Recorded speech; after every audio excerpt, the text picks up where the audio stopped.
Okay, so I have a question for you, a serious question. This is not meant to be a joke. This is not satire. I want to ask all of you out there a serious question. I'm going to show you 3 different exercises, and I want you, and they are different, 3 different exercises, and I want you in the comment section down below, if you are up to it, if you feel like you've got the right answer, to tell me the difference between these 3 exercises. You ready? Okay, here we go.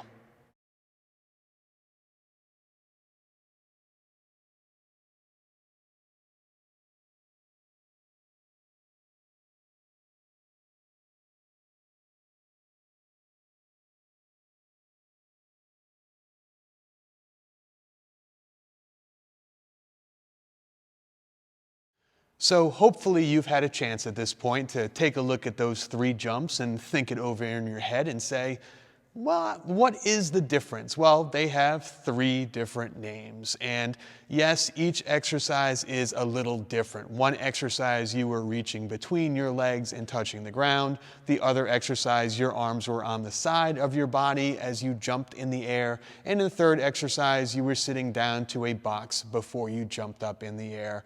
All 3 exercises, I showed you 3 repetitions, and all 3 exercises, I was jumping as hard as possible.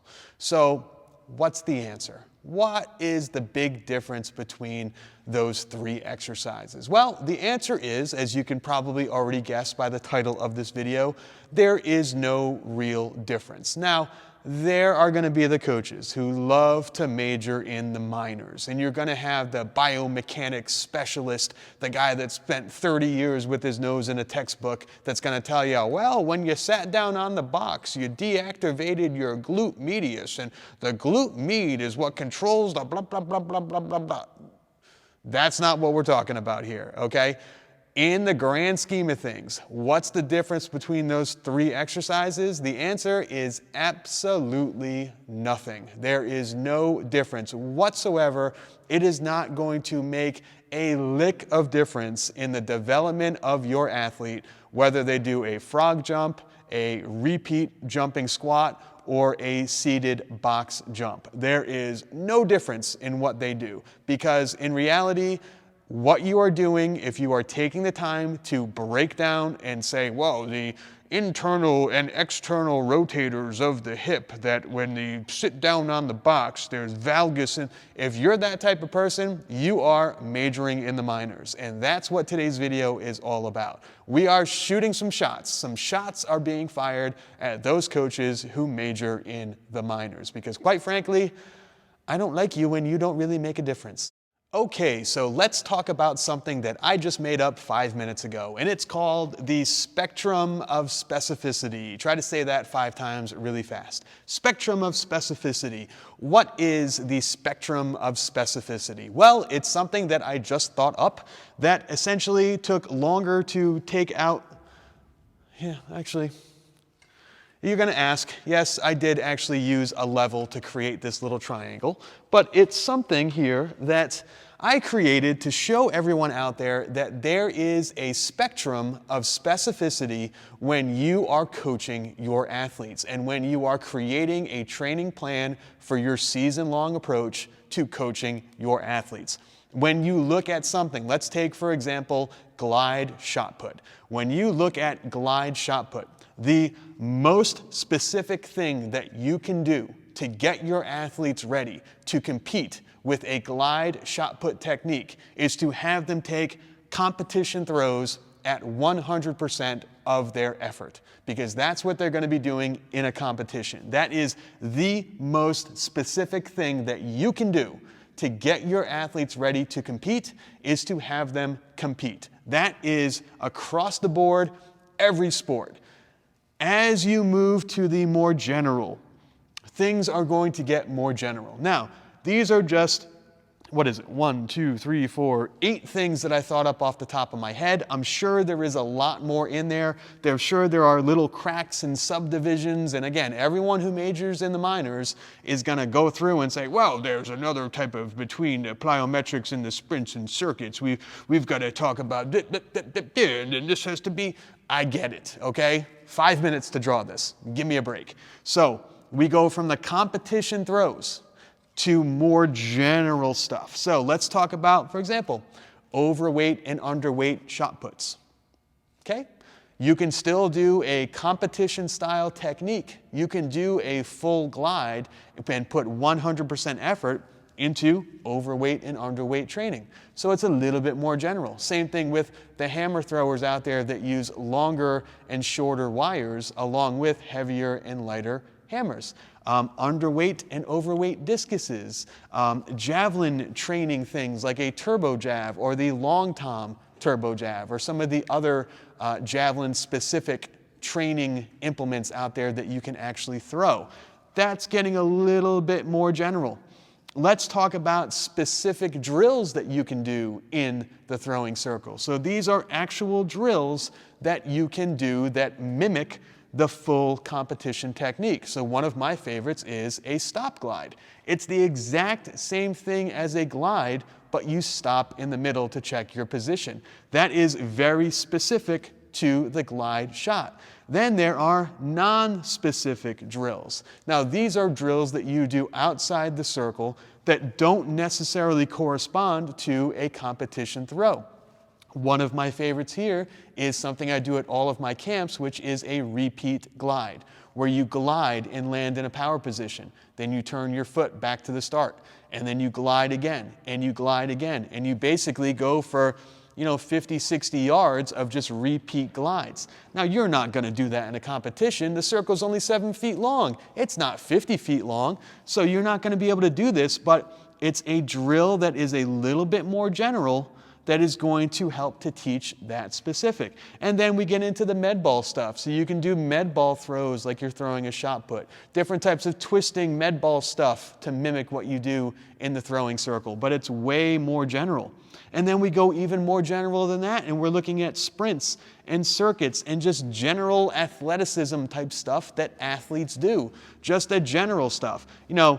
Sprints, 50-meter sprint, 40-meter sprint, 70-meter sprint, 20-meter sprint. Sprints, just in general, sprints are getting way more general. Now we're getting super far away from the competition throws. Do we have to be fast to throw shot put really far? Absolutely. So let's go even more general than that. Let's go into plyos. So different types of jumps like what I just showed you. You've got frog jumps and repeat jumps and broad jumps and different types of jumping lunges and all types of different jumps that are out there. You buy a book on plyos or a video on plyos, you get 100 different ways to jump. What's more general than that? Well, that's where we're standing right now. That is the weight room. And my specialty is the general stuff, getting your athletes stronger, getting your athletes more forceful, more powerful. That's what we do in the weight room, and that's part of what we're going to be talking about today. All right, so let's do another one. Tell me if you can spot the difference between these two exercises. Ready? Okay, here's one exercise.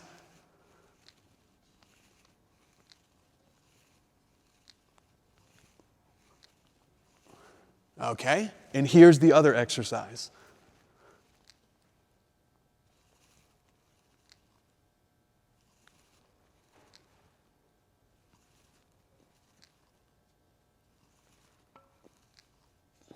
Did you see the difference? Because I can tell a difference, but the question is, does it even really matter that much?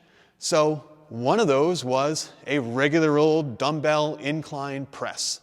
The other one was a dumbbell paused incline press where I actually paused at my chest.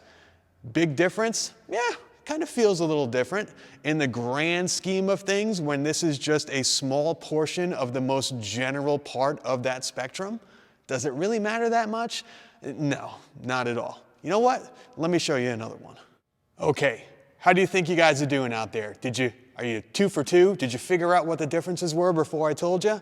Well, let's try another one. Let's talk about squats, because this is something that coaches will argue until their face is the color of this power rack. And I have seen it happen. I have actually had coaches stand up and leave presentations when I'm speaking up on stage. And I talk about this one thing.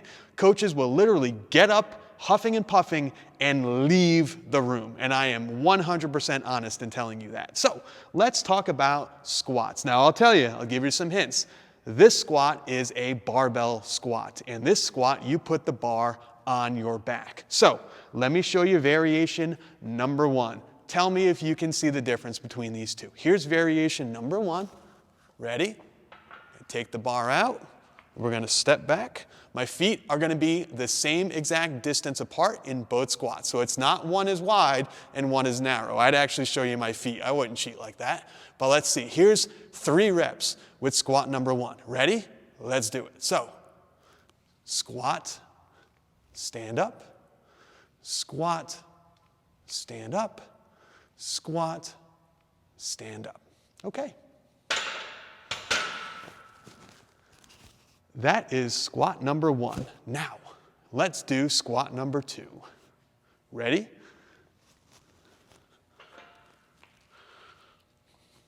Here we go. Squat, stand up, squat, stand up, squat, stand up. Now, what do you think? Were you able to figure out the difference between those 2 squats? Because there was a good difference. In fact, like I said, coaches will argue these 2 squats back and forth until they are red in the face. Well, if you didn't catch it the first time, the first squat that I showed you is what's called a high bar squat. That is where you take the bar and you put the bar higher on your traps. The second squat that I showed you is called a low bar squat, and that is where you put the bar lower on your traps. And did I feel a difference? Well, yeah, I felt the difference. The bar was higher on the first one and lower on the second one. In the first squat, I could stay a little bit more upright, where in the second squat, I had to bend over just a little bit, maybe 2 inches. In the grand scheme of things, is that really going to make that big of a difference? Whether your athletes are doing a high bar squat or a low bar squat, when they go all the way down that spectrum to the most specific thing they do, which is throwing in the competition, no, not at all, definitely not, will not make 1 iota of difference. So if you are one of those coaches out there who majors in the minors, let me use the spectrum of specificity to tell you all how silly and ignorant you all are. Because here's the issue. When you take down the biggest, most general part of training a thrower and you break down what we do here in the weight room into even smaller parts. So let's take a look. You've got your squats, bench, deadlift, cleans, incline presses, you've got your tricep extensions, you've got your planks and your rows and your snatches and your pull-ups and your lunges, your overhead presses, your curls and your abdominal movements.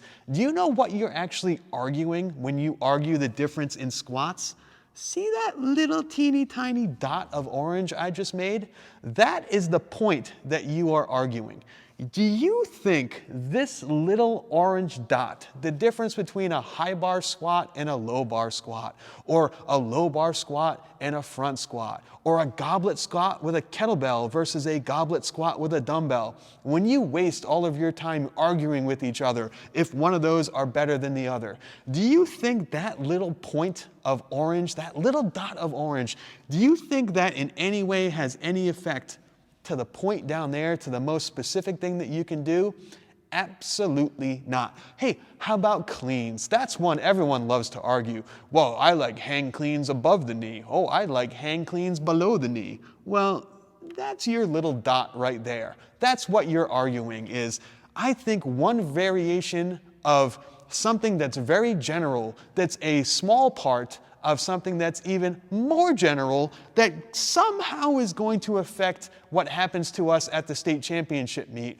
When you argue that, you are being a moron. And I am not pulling any punches when I say that. Let's talk about, oh, I don't know, planks. Oh, well, I like to do low planks. I like to do high planks. How about benching? Oh, I like flat presses. Oh, I like incline presses. Oh, what are we arguing here? Hey, I like to do pull-ups. Well, I like to do chin-ups. I like to use different variations of handholds when I do pull-ups.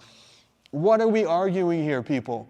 We are literally arguing the smallest minute detail of the most general part of what we do. But for some reason, this is what we all talk about. This is what we all argue. Now look, you're a throws coach. You want to talk to me all day about specific drills and how they carry over into the full throw? Let's talk. We can have a discussion on that because that is specific. That actually affects what happens in the circle and is going to affect the distance that you throw.